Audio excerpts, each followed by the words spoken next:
व्यंजन संधि हमने पढ़ना स्टार्ट किया था कल। तो व्यंजन संधि कैसी होती है कि व्यंजन के बाद या तो कोई स्वर आए या तो कोई व्यंजन आए, तो इन दोनों की संधि होने पर तो क्या बनेगा, हमारा व्यंजन संधि होती है। तो ना हमने सबसे पहले संधि देखी थी चतुत्व संधि। तो चतुत्व संधि का सूत्र लिखा हुआ है, अगर आप याद करना चाहते हैं तो याद कर सकते हैं, अगर नहीं भी याद होता है तो कोई बात नहीं है।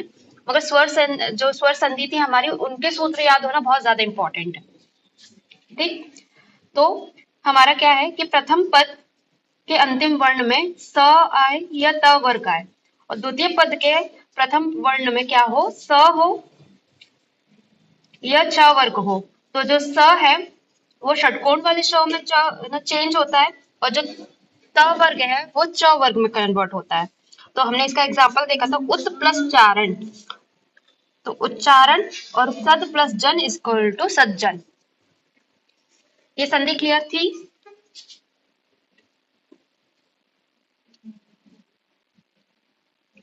ओके, नेक्स्ट संधि देखते हैं।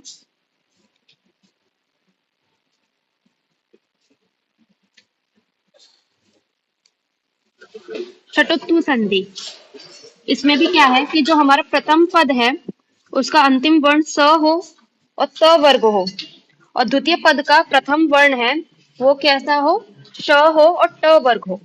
तो जो स और त वर्ग था वो षटकोण वाले श में और ट वर्ग में कन्वर्ट हो जाएगा।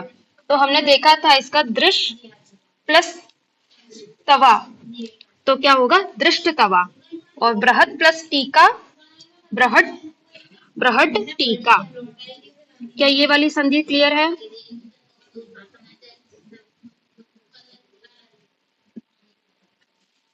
न कम बात कर ले हो।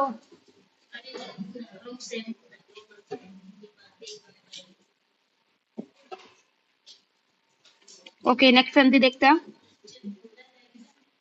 जसत्व संधि। तो जसत्व संधि में क्या है, जो हमारा प्रथम वर्ण है, प्रथम पद का अंतिम वर्ण है वो कोई भी वर्ग हो सकता है, मगर क्या हो, फिफ्थ मेंबर ना हो उसमें। और द्वितीय पद में कोई भी स्वर हो सकता है, कोई भी व्यंजन हो सकता है। तो क्या होगा, जो पहला प्रथम वर्ग है, प्रथम है ना जो पद है, उसका जो वर्ग होगा वो अपने ही वर्ग का थर्ड मेंबर में चेंज हो जाए, क्योंकि जसत्व जो है वो भी कैसा है, अपने वर्ग का थर्ड मेंबर है। तो इसका आंसर भी क्या होगा कि थर्ड मेंबर में जाके वो चेंज हो जाता है। तो इसका एग्जाम्पल क्या है, जगत प्लस ईश यानी कि जगदीश। ऐसे सत प्लस गति, सदगति।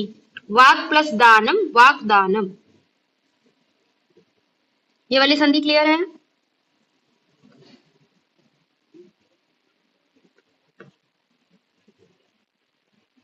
ओके, नेक्स्ट संधि देखते हैं, चतुर संधि। चतुर संधि में भी क्या है, जैसे कि हमारी जसत्व संधि थी वैसे ही चतुर संधि है। इसमें मगर डिफरेंस क्या है कि आंसर में जैसे कि च वर्ग का प्रथम पद है, प्रथम वर्ण है, वैसे ही एग्जाम्पल में भी क्या होगा कि जो वर्ग है या व्यंजन है वो अपने ही वर्ग का किसमें, फर्स्ट वर्ण में चेंज हो जाएगा। क्या कंडीशन है कि प्रथम पद के जो अंतिम वर्ण है वो कोई भी व्यंजन हो सकता है, और क्या होगा कि जो द्वितीय पद है उसमें क्या होना चाहिए, वर्ग का फर्स्ट एंड सेकंड मेंबर हो सकता है, और तीनों श में से कोई भी श हो सकता है। तो जो प्रथम पद का व्यंजन है वो अपने ही वर्ग का फर्स्ट मेंबर में चेंज हो जाएगा। तो इसका एग्जाम्पल था तद प्लस कृतम इज इक्वल टू तद कृतम। षड प्लस पुरुष इज इक्वल टू षट पुरुष। ये वाली संधि क्लियर है?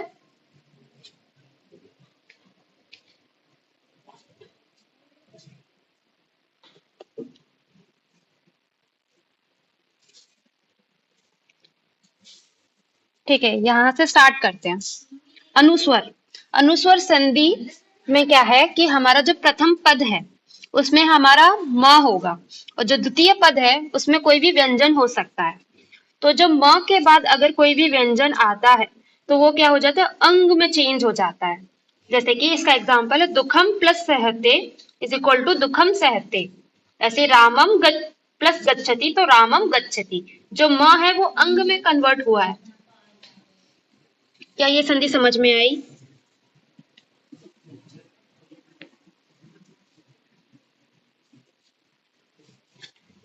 सबसे इजी अगर कोई व्यंजन संधि में तो है तो यही संधि है। और संज्ञा भी मैंने बताया था कि संज्ञा में क्या है कि म के बाद अगर कोई भी वो आ रहा है, स्वर आ रहा है, तो वो म ही रहता है, वो चेंज नहीं होता। वो हमारी संज्ञा थी। और अगर वो व्यंजन आ रहा है म के बाद तो वो अंग में जाके चेंज हो जा रहा है, तो वो क्या हो जाएगी, हमारी संधि हो जाएगी। अब नेक्स्ट संधि देखते हैं।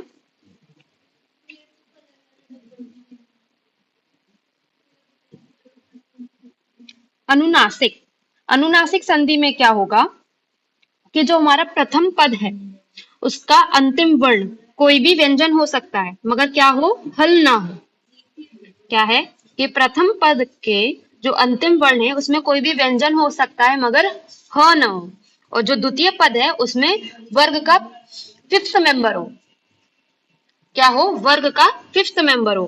तो जो प्रथम पद में हमारा व्यंजन है वो अपने ही वर्ग का फिफ्थ मेंबर में चेंज हो जाएगा।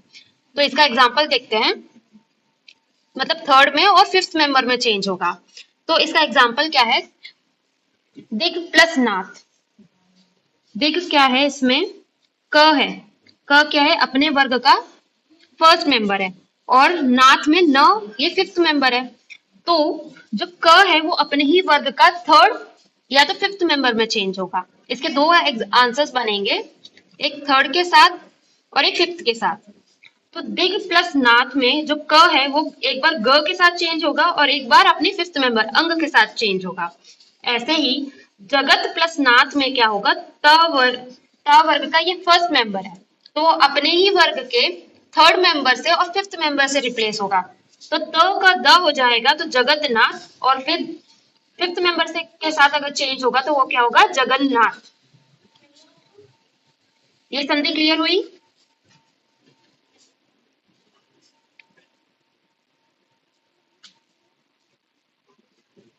मैं फिर से बता रही हूँ, अनुनासिक संधि में क्या है कि जो हमारा प्रथम पद है उसमें कोई भी व्यंजन हो, कंडीशन क्या है कि सिर्फ हा हल ना हो। और जो दूसरा मेंबर है उसमें किसी भी वर्ग का फिफ्थ मेंबर हो।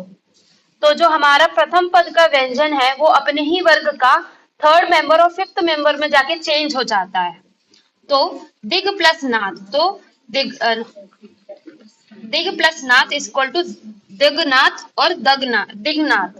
और फिर जगत प्लस नाथ इज इक्वल टू जगतनाथ और जगन्नाथ। नेक्स्ट संधि देखते हैं, लतु संधि। लतु संधि बहुत सिंपल संधि है, इसमें कुछ नहीं करना है। ये जो आपका प्रथम पद है उसमें त आएगा और द्वितीय पद में हमेशा ल आएगा। तो जो त है वो हमेशा किस में चेंज हो जाएगा, ल में चेंज होगा। इतनी सी संधि है। तो इसका एग्जाम्पल देखते हैं, त वर्ग में तो क्या है, उद प्लस लेखन। तो उद है वो त वर्ग में आ रहा है, द है जो हमारा वो त वर्ग में आता है, तो वो किस में चेंज हो जाएगा, ल में चेंज हो जाएगा। तो क्या हो जाएगा, उल्लेखन। ऐसे ही उद प्लस लीन तो हो जाएगा उल्लीन, उत्लीन। सॉरी, तद प्लस लीन है तो जो द है वो ल में चेंज हुआ तो वो क्या होगा, तल्लीन। क्या ये वाली संधि क्लियर हुई।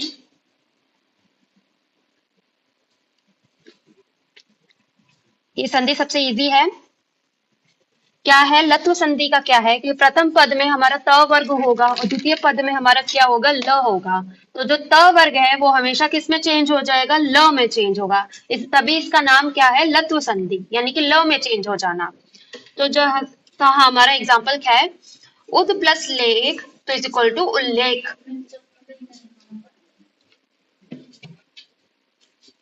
और लास्ट संधि हमारी जो व्यंजन संधि है वो देख लेते हैं फिर।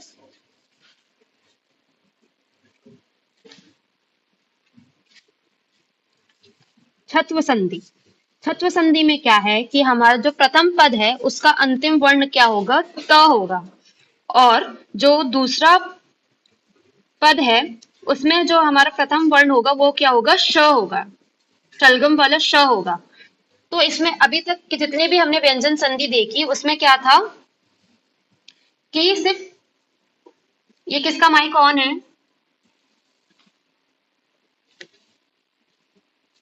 अपना माइक ऑफ कर लो जिसका भी। और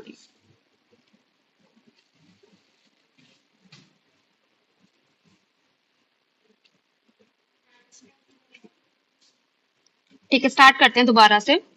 छत्व संधि में क्या है कि जो हमारा प्रथम पद है उसका अंतिम वर्ण क्या होगा, त होगा, और द्वितीय पद का जो प्रथम वर्ण होगा वो क्या होगा, श होगा, शलगम वाला श होगा।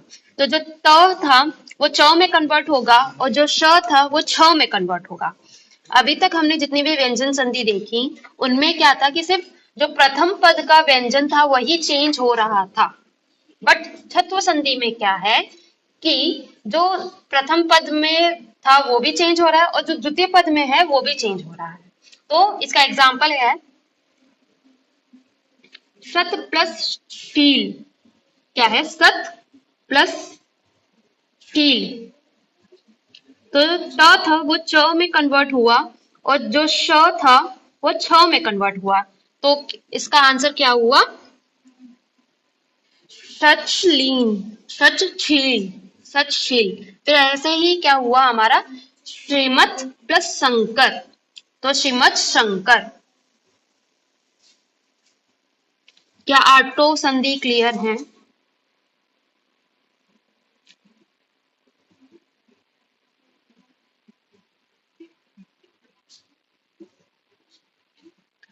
ऐसे करके हमारी ये व्यंजन संधि खत्म होती है। व्यंजन संधि में और भी संधियां हैं, मगर आपके सिलेबस में अगर देखा जाए, आपके श्लोक्स वगैरह देखा जाए या क्वेश्चन पेपर्स देखा जाए तो उनमें ये 8 ही सबसे ज्यादा इंपॉर्टेंट संधियां हैं।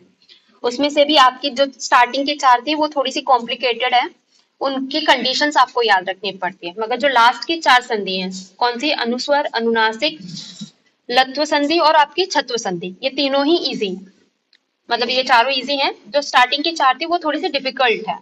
अब छत्व संधि जो मैंने बताई थी, जो थर्ड वाली है, उसकी भी 2 कंडीशंस हैं। बट आपके सिलेबस में सिर्फ एक ही कंडीशन का उसका बताया है, तो मैंने वही वाली कंडीशन जो बताई थी, बस वही वाली कंडीशन को लेके आपको एग्जाम्पल दिया है। इसकी एक और कंडीशन होती है जो कि थोड़ी सी डिफिकल्ट भी है और आपके सिलेबस का पार्ट भी नहीं है, तो इस वजह से मैंने जो छत्व संधि की सेकंड कंडीशन थी वो नहीं बताई है।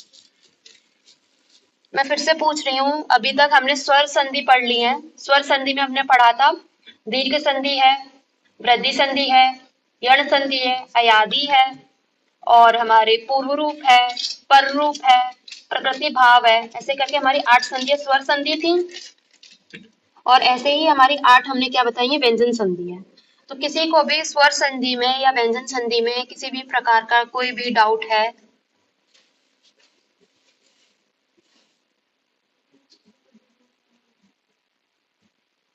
कोई भी ऐसी,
मैं एक और चीज ऐड करना चाहूंगी। आप चाहे फर्स्ट प्रॉफ से लास्ट प्रॉफ तक क्यों ना आ जाओ, आपके टीचर्स हमेशा यही बोलेंगे कि जब भी आपको श्लोक लिखना है तो वो संधि करके लिखना है, और जब भी श्लोक पढ़ना है या याद करना है या किसी को भी सुनाना है तो वो संधि विच्छेद करके पढ़ना है, सुनाना है और याद भी करना है। चाहे आप फर्स्ट प्रॉफ में हो, सेकंड प्रॉफ में हो या थर्ड प्रॉफ में हो, आपको हर टीचर यही बोलेगा। चाहे है ना शशि मैम को ले लो, संजय सर को ले लो जो शल्य वाले संजय सर हैं, या आपके आलोक सर हैं, किसी से भी जाके पूछ लेना, सब यही बोलेंगे जब है ना श्लोक लिखना है तो संधि के साथ लिखना है, और जब श्लोक पढ़ना है, याद करना है या सुनाना है तो संधि विच्छेद करके करना है। तो अब हम एग्जाम्पल्स की तरफ बढ़ते हैं। आपका फर्स्ट चैप्टर देखते हैं, आयुष काम्य अष्टांग हृदय का। उसमें जो एग्जाम्पल्स रहेंगे, मतलब श्लोक है, श्लोक में हम ना वो आइडेंटिफाई करेंगे संधि क्या कौन सी है और फिर उसको विच्छेद करेंगे। ठीक है, मैं